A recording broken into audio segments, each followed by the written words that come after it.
바르교회를 처음 시작하면서 잡았던 본문 사무엘상입니다. 이 사무엘상이 드디어 31장으로 끝을 맞이하게 되었습니다. 물론 사무엘 하도 있지만, 근데 이거 설교 언제 할까 제가 고민을 되게 많이 했어요. 이게 마침 공교롭게도 거의 마지막 날이랑 겹쳤어요. 그래서 마지막은 좋은데 사람 죽는 이야기로 끝내려니까 뭔가 찝찝하고, 또 새해 처음 설교하려고 하니까 또 죽는 이야기가 그렇고, 또 어느 타이밍에 할지 혼자서 별거 아닌데 괜히 사소한 걸로 잠깐 고민을 했더라 했습니다. 제가 이렇게 말씀드리는 것은 여러분 읽으셔서 아시겠지만, 오늘 본문은 사울과 그의 집안이 모두 죽는 이야기가 담겨져 있습니다. 사울의 이야기는 참 그동안 길게 우리가 많이 다뤄왔습니다. 다윗과 비교하면서 또 하나님 앞에서 사울이 어떤 존재였는지 그 행적들을 따라가면서 좀 뭐랄까 안 좋은 예시로서 사울을 참 많이 다뤘어요. 그 사울이 오늘 드디어 죽음을 맞이하게 되는 장면입니다. 사울은 전쟁에서 평생 동안 싸워왔던 이 블레셋과의 전쟁에서 결국 전사하게 됩니다. 그런데 이 죽는 과정을 보시면 화살에 맞고 중상을 입고 이제 자신의 생명이 얼마 남지 않았음을 직감하고 자기를 시중드는 종에게 자신이 빨리 죽을 수 있도록 도와달라라고 말하는 장면을 여러분 보셨습니다. 그래서 많은 주석들이나 여러 책들을 보면 이 31장을 가지고서 그리스도인의 자살에 대한 문제를 많이 다루고 있는 것을 봤어요. 아무래도 이 자살과 관련해서 성경에서 명백하게 드러나고 있는 것은 가룟 유다 정도, 그리고 사울 같은 경우 그렇게 흔하진 않지만 그래도 우리의 일상에서 자살이 워낙 많기 때문에 이 본문을 가지고서 많은 이야기를 하는 것을 보았습니다. 근데 사실 오늘 본문은 가룟 유다의 자살과는 조금 다른 것이, 이미 중상을 입었고 또 생명이 왔다 갔다 하고 있는 상황이었기 때문에 그냥 자살의 일반적인 케이스로 다루기에는 조금 부적합하다는 생각이 들었고요. 또 한 가지, 저는 물론 자살에 대해서 그리스도인이 생각해야 되는 문제는 참 많습니다. 이건 나중에 심층적으로 생각하기로 하고, 저는 하나님이 어떤 분인가, 하나님은 과연 자신을 어떤 모습으로 비추기를 원하셨는가에 집중하니까 또 다른 은혜가 있더라고요. 그래서 제가 누렸던 그 은혜를 여러분과 오늘 함께 나누려고 합니다. 오늘 본문을 보시면 사울은 영광스럽게도 제1대 왕으로 세움을 받았습니다. 너무나도 놀라운 일이죠. 정말 베냐민 지파는 여러분 나중에 사사기를 공부해 보시면 아시겠지만, 사사기 때 제일 몰락한 지파 중에 지파였어요. 베냐민 지파가. 베냐민 지파가 자기 형제들에게 칼을 겨누었다가 일명 속된 말로 다구리라고 하죠. 모든 지파에게 린치를 당하고 남자 600명만 살아남았었던, 그러니까 그 모든 이스라엘 강대에서는 상당히 마이너한, 어떻게 보면 열등한 지파라고 볼 수 있었는데, 거기서 지금 왕이 났고 그 첫 번째 왕의 영광을 입었던 사울이었단 말이죠. 그런 사울이 보통 이 2대가 함께 죽음을 당하는 것은 하나님의 저주로 보는 것이 일반적인 관점이거든요. 그러니까 지금 집안이 망한 겁니다. 이렇게 따지고 보면 너무나도 비극적인 결말일 수밖에 없어요. 그래서 저는 농담으로 이런 얘기 많이 합니다. 계란이랑 닭이랑 같이 먹지 마라. 고추장에 고추 찍어 먹지 마라. 너무 잔인한 거 아니냐. 버터에 소고기 구워 먹지 마라. 이런 농담 아닌 농담을 하거든요. 농담입니다, 여러분. 진짜로 그러는 게 아니고. 자기 잔인한 거잖아요. 닭이랑 계란이랑 같이 먹으면 이대를 말살하는 건데, 한 번에. 지금 사울과 요나단 비롯한 나머지 형제들이 한 번에 이렇게 죽었단 말이에요. 그렇게 보면 우리가 사울의 역사를 알지 않습니까? 하나님 앞에서 범죄한 자가, 하나님 앞에서 떠나간 자가, 선택받았다가 유기된 자가 이렇게 비참한 결말을 맞는구나, 정신 차려야지, 이런 생각이 들 수 있어요. 그런데 그렇게 죽고 끝나면 그런 생각이 들 수 있는데, 마지막에 이야기가 하나 더 붙어 있습니다. 그게 뭐냐면 사울이 죽고 난 다음에 그의 시신을 발견한 블레셋 군사들이 그 시신을 모욕하죠. 시신을 걸어놓는, 아니 죽은 시신을 묻어야지, 그렇게 하면 엄청난 수치인 거잖아요. 여러분, 살인도 같은 살인이 아니더라고요. 시체를 어떻게 처리하느냐에 따라서 징역이 달라지잖아요. 지금 사울과 그의 아들들을 지금 모욕을 주고 있는 상황이었습니다. 그때 길랏 야베스 사람들이 그 소식을 듣고는 잠을 자지 않고 밤새 달려와서는 그 시신들을 구해서 장사를 지내줍니다. 이 길랏 야베스 사람들은 사울이 왕이 되고 나서 처음으로 구해줬던 사람들이에요. 이 사람들은 은혜를 잊지 않았죠. 그들은 죽었어도 자신들의 마음속에 왕은 사울이었습니다. 그 사람들의 손을 통해서 하나님께서는 사울이 장사 지낼 수 있도록 하셨어요. 자, 그렇게 생각해보면, 아, 그렇지, 하나님 앞에서 사울처럼 제대로 안 살면 끝이 안 좋은 거야 라고 끝내기에는 뭔가 찝찝한 거죠. 하나님께서 길르앗 야베스 사람들을 통해서 지금 사울의 마지막 명예를 지켜주고 계신다는 느낌이 들지 않으세요? 저는 이 본문에서 그런 하나님의 여러 가지 모습들이 저는 보였습니다. 하나님의 속성은 여러 가지가 있어요. 사랑의 하나님, 정의의 하나님, 또 공의의 하나님 같은 말이죠.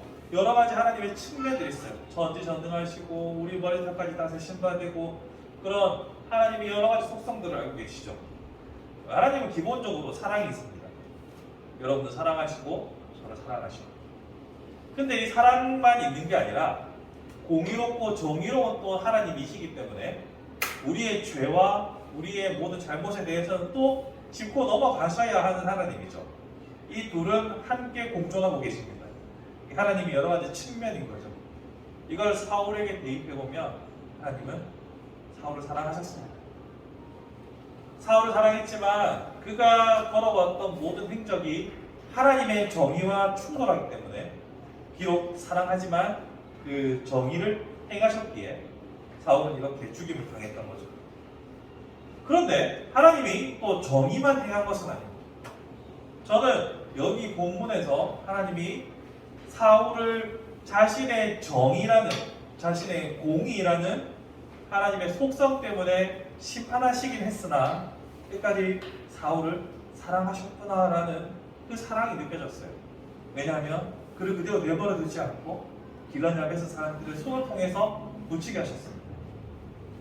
이 하나님의 속성을 우리가 바르게 이해하는 것이 중요하다고 생각합니다. 그러니까 여러분들이 여러분의 삶을 되돌아보면 사울보다 나을 게 별로 없을 거라고 저는 확신합니다. 저도 그렇고. 사실 우리가 다윗을 닮아야 되지만 사실상 사울에 더 가까운 우리 자신을 보게 됩니다.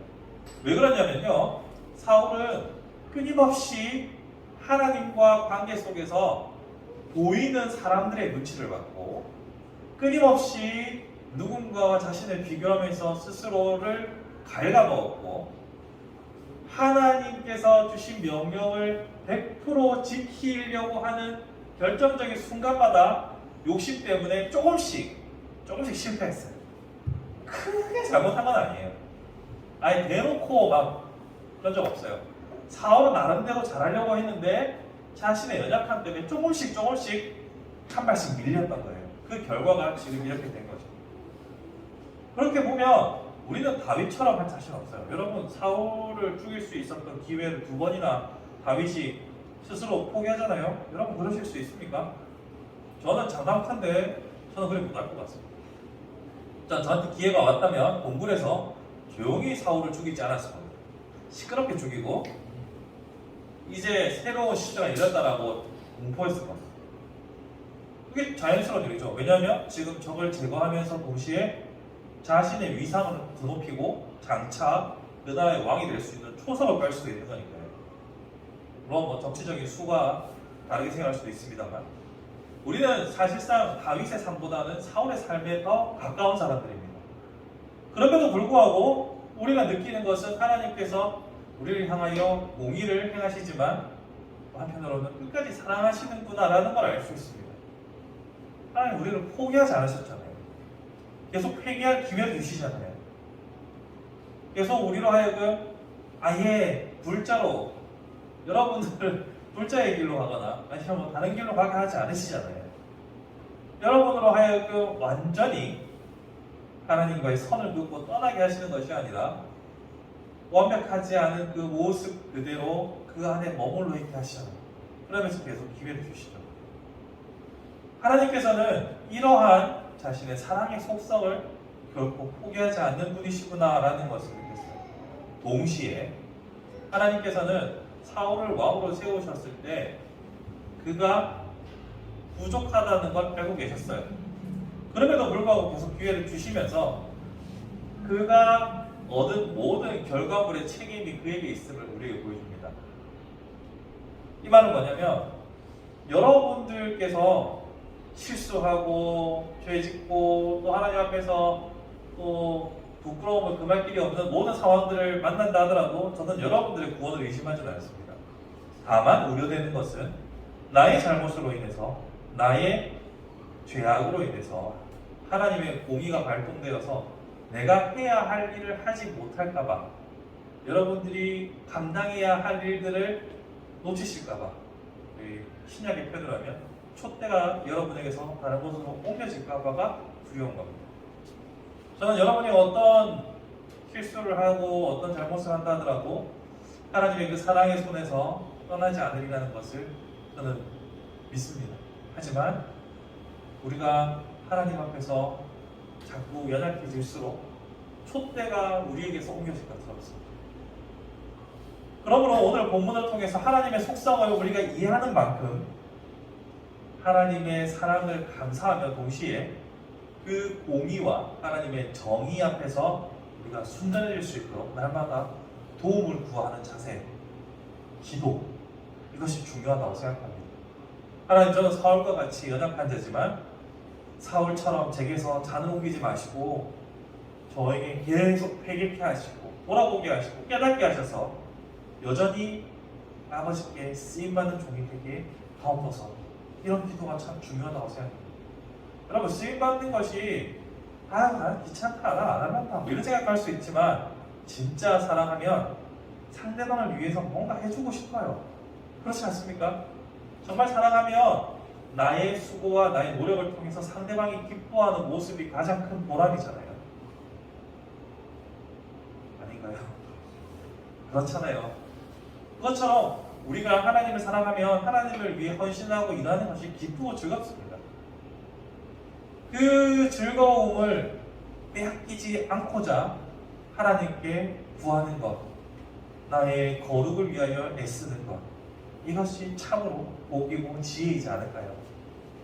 아울러서 우리가 하나님의 속성을 생각할 때 우리가 맨 처음 지음받을 때 하나님의 형상을 따라 만들어졌고 예수께서도 예수 그리스도를 닮아가라고 말씀하셨습니다. 그렇다면 우리가 하나님의 속성을 따라서 우리의 가족과 이웃과 형제 자매를 향하여서 무한히 사랑하되 공의와 정의에 있어서는 또한 엄밀하고 철저하게 살아가는 삶의 태도가 필요합니다. 물론 이 공의와 정의라는 이름과 사랑이 충돌할 때가 생겨요. 좀 봐주면 안 되나? 좀 넘어가 주면 안 되나? 라는 이야기가 있을 수 있습니다. 특히 한국 사회에서는 그런 것이 힘들죠. 정의 문화 때문에. 그럼에도 불구하고 우리는 이 생각과 이 고민들을 멈추지 않아야 합니다. 공의와 사랑을 동시에 구현하고 계시는 그 하나님의 속성을 나의 삶에서는 어떤 식으로 현실화할 것인가 끊임없이 고민하는 자세가 필요합니다. 상황마다 어떤 케이스 바이 케이스 다 뭐라고 이렇게 하셔야 됩니다라고 칼처럼 쫙 끊어서 말씀드리는 건 정말 힘들어요. 그렇잖아요. 그리고 사실 머리로는 알겠는데 그걸 옆에서 말해주는 것도 힘들어요. 야, 마음은 알겠는데 그러면 안 되지. 이거 말은 쉽죠. 근데 그 말 어떻게 합니까? 쉽게. 어려워요. 특히 제가 목회자의 입장에서 성도들에게 그런 말을 한다. 할 수 있을 것 같습니까? 할 수 있어 보이겠지만 어렵습니다. 쉽지 않습니다. 그렇기 때문에 스스로가 나는 과연 하나님께서 우리에게 요구하시는 사랑에 충족되는가? 공의를 충족시키고 만족시키는가? 스스로 묻는 태도가 1차적으로 제일 중요한 거예요. 나는 과연 하나님의 형상되고 살아가는가? 예수 그리스도를 닮아가는가? 이런 스스로의 묻고 답하는 시간들이 쌓여야만 결국 우리는 닮아가고 도우심을 입을 수 있는 겁니다. 말씀을 정리해 보겠습니다. 지금 사울의 죽음 앞에서, 일가족의 몰살 앞에서 우리는 끝까지 사랑하시는 하나님의 사랑을 보았습니다. 그리고 그 과정이 있기까지 하나님의 정의와 공의도 보았습니다. 이 두 가지는 모두 다 동일하게 모든 사람에게 적용되고 있는 하나님의 속성입니다. 그러므로 하나님의 사랑 앞에서 너무 우리를 방임하지도 말고, 그렇다고 해서 우리의 잘못들 때문에 너무 땅굴 속으로 파고들 필요도 없고, 하나님의 사랑도 이해하고 하나님의 정의도 이해하면서 균형 잡힌 삶을 살아가는 것이 우리의 목표가 되어야 합니다. 아울러서 하나님께서 보여주신 그 속성, 하나님의 그 형상, 그것이 우리의 삶에서도 구현될 수 있도록, 나는 과연 사랑인가? 나는 과연 정의로운가? 날마다 고민하는 우리의 삶의 태도가 필요하다고 생각합니다. 오늘 이 사울의 죽음 앞에서, 사울의 마지막 앞에서 우리에게 주시는 하나님의 메시지, 하나님의 음성에 귀를 기울이시면서 2022년도에는 더 큰 사랑의 사랑으로, 더 큰 정의로움과 공의로움으로 무장하셔서 하나님의 기쁨이 되는 저와 여러분이 되기를 간절히 소망입니다.